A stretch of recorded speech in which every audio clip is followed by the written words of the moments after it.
Bob, you start from day one putting this team together and adding Kevin Durant, and you imagine what it will be like. Talk about what you learned about him and saw from him during this journey. You know, you want to be perceived as a team that can win a championship, but when you kind of exist in a reality that there's no acceptable outcome outside of that, you kind of feel that. Yeah. You know, you're human beings. I mean, we try to just stay in the moment, but we hear when you sign Durant that you're supposed to win, which that's good in a way, right? But tonight, even today, after losing Game 4, you could feel the tension. I don't know. It's just a release when you win. It's just more of that. And then most times in life, Casey, life does not work out like you want it to. But to see Kevin go through what he went through, and look, there's a lot of people going through harder things than changing basketball teams. Right, but to watch his journey and to see it culminated in a MVP and a championship, that's what makes me happy. To see guys like David West, he was hyperventilating after the game. Right, Couldn't right. even talk. But Bob, take us all the way back to the beginning of that process when you went to the Hamptons. Did you guys really believe that you put the right pitch together to bring Kevin to the family? You know what, Dennis? I don't know when people make a pitch in life, I don't know what that means except for go be who you are. Right? Maybe you'll interview for this job or a different job.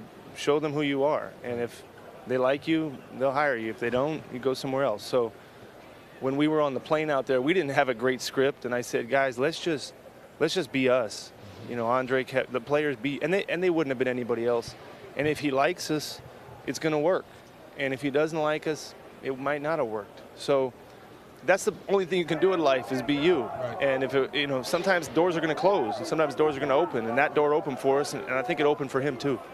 And Bob, obviously bringing Durant, that's a sensational move, but sort of underrated. Bringing in the David West, the Zaza Pachulia, Matt Barnes at the end of the year or during the year when Kevin was out. Of course, all these guys contributed along the way in the journey. But just talk, I mean, you lost some pieces once you brought Durant in, some integral parts of the team last year, the last couple years. And so bringing in those guys is why I think a little bit underrated, don't get enough credit. But just the thought process of really filling out this roster under those circumstances, and did it go according to plan? I guess it did because you won. Yes. I'd say it worked, right? We just guessed, Grant. I mean, I don't know what we're doing. Durant took up, that was the pivotal moment. That gets most attention, but you guys played, Dennis and Grant, and nobody does anything by themselves. No player, no star. We like to celebrate one guy, Kevin Durant, but he'd be the first one to say, there's moments where your teammates pick you up. Sometimes it's not on the court. Sometimes it's when you come back to the bench. Sometimes it's a moment where you need somebody in your ear like a David West or a Zaza, Matt Barnes, guys that have been around a long time that haven't tasted a championship yet. Teams, that's what makes sport. We are in a team sport. I tell people, you watch anybody that's in an individual sport, whether it's tennis players in the Ryder Cup, golf, doing what they do with the Ryder, doing what they do, tennis players, Davis Cup, golf, Ryder Cup. Right. Michael Phelps in a relay. Team sports, there's nothing better than team sports. It's not individual, nor should it be proclaimed to be individual. So to see all those guys come together is what makes it special. And speaking of that, Bob, your relationship with Steve, a lot of us obviously in the outside world was looking at, will Steve come back, will he rest? But your words of saying trust in the relationship you and Steve had, that was the difference of why you gave Steve his freedom. Yeah, I mean, you build equity in relationships. You earn trust. And I said, when we, to be honest, Dennis, we didn't really debate it. It was, he earned the right to coach this team. I mean, he earned the right to come back. The man now has 2 championships in 3 years. But Steve Kerr, that was my moment after the game. Besides hugging my wife and my kids, that's when I cried. And I'm not like a big. I should probably cry more, but I don't cry much. That was my tears moment because you guys played, and sure, it's hard, man. You sacrifice stuff. It's a great job. It's a great job, but you miss a lot of things when you play and you're involved in professional sports. So when you get it and when you get what you chase, it's kind of magical. Bob, it's interesting. You guys, you bring in Durant. You have the reigning 2-time MVP, And it certainly appeared to all of us that Steph went out of his way to make Durant feel comfortable, and almost in a way kind of deferred it a little bit early on in the year so Kevin can come in. And almost like the entire team sort of took that approach. You don't see that happen. No. I mean, you look at your guys and say, well, I got character, not characters in this locker room. But just, talk about Steph and his unselfishness and really the unselfishness of everybody, because that doesn't happen in this day and age in the NBA for a guy like him to give Durant every opportunity to succeed. You're right. Somebody asked me that, Grant. They said, what does that say about him, or who do you know that would do that? And I said, right now I only know one guy, Steph Curry. I mean, did you guys see at the end of the game where he didn't want to give the ball up?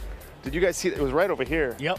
And he didn't want to give it up to Durant. And I said, you didn't want to give the ball up, did you? He said, that's the biggest problem we had all year. He said, because Kevin was clapping for it, and he wanted it, and Steph had just hit a shot or something. He didn't want to give it up.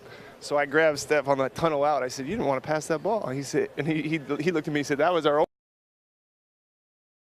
So, Grant, you're right. He, maybe having been an MVP, maybe having been whatever you want to call it, a star, winning a championship, losing one, you realize, and you guys in your career, this is all it's about. There's nothing else it's about. This is all you play for. I mean, you can talk about whatever you want, and you guys play the best you can, but these are the moments that, since you're 5 years old, loving the game, this is it. 16-1 in the postseason, largest point differential we've ever seen in a playoff. And then you think about the ages of your players and moving forward. When you think about where you're at right now in this run and moving forward, what comes to mind about this group? The Cavaliers are still pretty good, man. I don't know. There's a lot of good teams. I mean, that was a monster effort by them.